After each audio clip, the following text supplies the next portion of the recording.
បាទសួស្តីប្រិយមិត្តបងប្អូនទាំងអស់គ្នាបាទថ្ងៃនេះខ្ញុំធ្វើវីដេអូមួយសម្រាប់បង្ហាញពីរបៀបនៃការស្នើសុំកាតសុខភាពសម្រាប់អ្នកដែលរស់នៅក្នុងខេត្តកេបិចអញ្ចឹងបងប្អូនចូលមកកាន់website មួយឈ្មោះថាHealth Card Insurance in កេបិចបន្ទាប់មកទៀតបងប្អូនចុចទៅលើ website មួយហ្នឹងមកបាទអញ្ចឹងបន្ទាប់មកទៀតបើសិនជាបងប្អូនតតែមកដល់ទេបងប្អូនយកពាក្យថា obtain a new health insurance card បើសិនជាបងប្អូនធ្លាប់បានធ្វើហើយបងប្អូនយកពាក្យថា renew a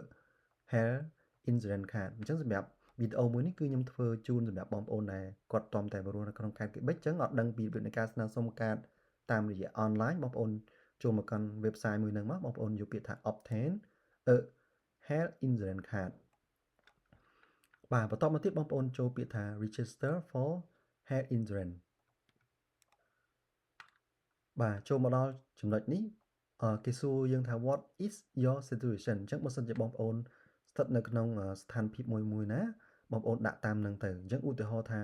បងប្អូនតតែមករស់នៅក្នុងខេត្តកេបិចបងប្អូនជាទី1ហើយបើសិនជាបងប្អូនមកទី2ចាំលក្ខណៈមកធ្វើការបងប្អូនជាទី2ទី3តាមនឹងអញ្ចឹងណាអញ្ចឹងឧទាហរណ៍ថាខ្ញុំមករស់នៅក្នុងខេត្តកេបិចដំបូងអញ្ចឹងខ្ញុំយកទី1ហើយបន្តមកទៀតបងប្អូនយកពាក្យ next បាទបន្ទាប់ពីយកពាក្យ next ហើយគេសួរ what is your status អញ្ចឹងបើសិនជាយើងមកយើងជាជនជាតិកាណាដាអ្នកខ្លះគាត់មកគាត់បានpermanent resident card អញ្ចឹងទៅយើងយកជាជនជាតិកាណាដាតែបើសិនជាអ្នកខ្លះមកជាលក្ខណៈ refugee បងប្អូនយក refugee មកបាទត្រង់ចំណុចនេះខ្ញុំសូម back ទៅក្រោយបន្តិចដោយសារតែខ្ញុំយកទី1បន្តថាយើងមកជាលក្ខណៈអឺមកមានសិទ្ធិរស់នៅស្របច្បាប់អញ្ចឹងណាអញ្ចឹងបើសិនជាយើងមកធ្វើការទេយើងយកពាក្យថាទី3ទី3យើងមកជាលក្ខណៈធ្វើការជាលក្ខណៈបរិសុទ្ធយើងយកទី3បន្តមកទៀតយើងយកពាក្យ next បាទអញ្ចឹងគេសួរថា what was your last place of residence before your arrival in Quebec អញ្ចឹងមុនពេលដែលមកដល់ក្នុងខេត្តកេបិចហ្នឹងតើបងប្អូនមានស្នាក់នៅក្នុងប្រទេសណាមួយអត់អញ្ចឹងដូចខ្ញុំអញ្ចឹងខ្ញុំមកហោះមកគឺខ្ញុំអត់បានស្នាក់នៅក្នុងខេត្តណាទេអញ្ចឹងយើងយកពាក្យថាទី3ចឹងបើសិនជាបងប្អូនហោះមកបងប្អូនចូលក្នុងប្រទេសណាមួយនៅក្នុង category ណាមួយបងប្អូនយកតាមចំណុចមួយហ្នឹងអញ្ចឹងណាអញ្ចឹងអានេះគឺជាឧទាហរណ៍អញ្ចឹងខ្ញុំយកទី3បន្តមកទៀតយកពាក្យ next បាទអញ្ចឹងគេសួរថា specify your situation អញ្ចឹងយើងមកជាលក្ខណៈបែបណាមកធ្វើការមកមានប្តីមានប្រពន្ធមានកូននេះបងប្អូនអាចយកតាមហ្នឹងទៅអញ្ចឹងឧទាហរណ៍ថាខ្ញុំមកជាលក្ខណៈ temporary worker អញ្ចឹងយើងយកទី1បន្តមកទៀតយើងយកពាក្យថា next បាទអញ្ចឹងចូលមកដល់ត្រង់ចំណុចនេះបងប្អូនអត់ចាំបាច់មើលច្រើនទេបងប្អូនយកពាក្យ next ទៅបាទអញ្ចឹងចូលមកដល់ក្នុងនេះក៏បងប្អូនរំលងដែរអញ្ចឹងវាអត់មានអីក៏ពុំមានខ្លះចូលដល់ចំណុចនេះបងប្អូនទៅបំពេញ form អញ្ចឹងយើង complete form មកដើម្បី complete form បានបងប្អូនបំពេញឈ្មោះអញ្ចឹងបំពេញឈ្មោះបំពេញតកូលមកឧទាហរណ៍ថាខ្ញុំបំពេញឈ្មោះខ្ញុំជាឧទាហរណ៍ជូនបងប្អូនចុះអញ្ចឹងថ្ងៃខែឆ្នាំកំណើតឧទាហរណ៍ណាយើងវាយក៏បានលឿនជាង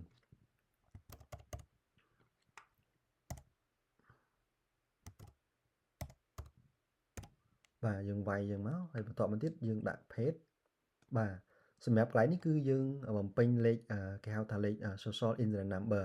ជាទូទៅលេខ social insurance number សម្រាប់អ្នកធ្វើការគឺក្បាល9អញ្ចឹងបើសិនយើងអត់មាន social insurance number នេះយើងអាចធ្វើការងារបានទេឬក៏គេហៅកាត់មួយទៀតគេហៅថា SIN number អញ្ចឹងណាងាយស្រួលមែនទែនសម្រាប់បងប្អូនអញ្ចឹងយើងបំពេញលេខSIN number ហ្នឹងមកជាទូទៅអ្នកធ្វើការគាត់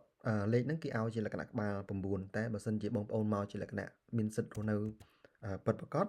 អាហ្នឹងក្បាលវាត្រឹម8ទេជាឧទាហរណ៍លេខរបៀបនេះបាទបន្តមកទៀតបងប្អូនចុច next បាទកន្លែង date of birth នេះគេថាយើងពេញខុសអញ្ចឹងគេឲ្យយើង select វិញជាទូទៅយើងវាយបើសិនជាអត់បានទេយើងអាច select ណាបាទឧទាហរណ៍ថាដាក់ប៉ុណ្ណេះខែ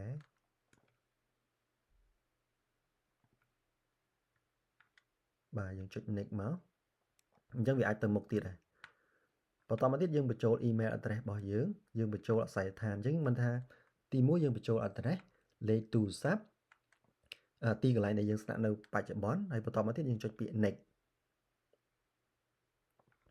បាទចូលមកដល់នេះក្នុងស្ថានភាពរបស់យើងមកជាលក្ខណៈបែបណា បើសិនជាបងប្អូនមកលក្ខណៈនៅ leave ទេបងប្អូនដាក់ single បើសិនជាបងប្អូន married បងប្អូនដាក់ married មកបានន័យថារៀងរៀបការអញ្ចឹងណាឧទាហរណ៍ថាខ្ញុំដាក់ជាលក្ខណៈរៀបការចុះអញ្ចឹងគេសួរយើងទៀតថាដាក់ហ្នឹងគឺមានន័យថាកាតសុខភាពរបស់យើងនឹងអមជាមួយនឹងកូនរបស់យើងប្រពន្ធរបស់យើងឬអត់តែបើសិនជាបងប្អូន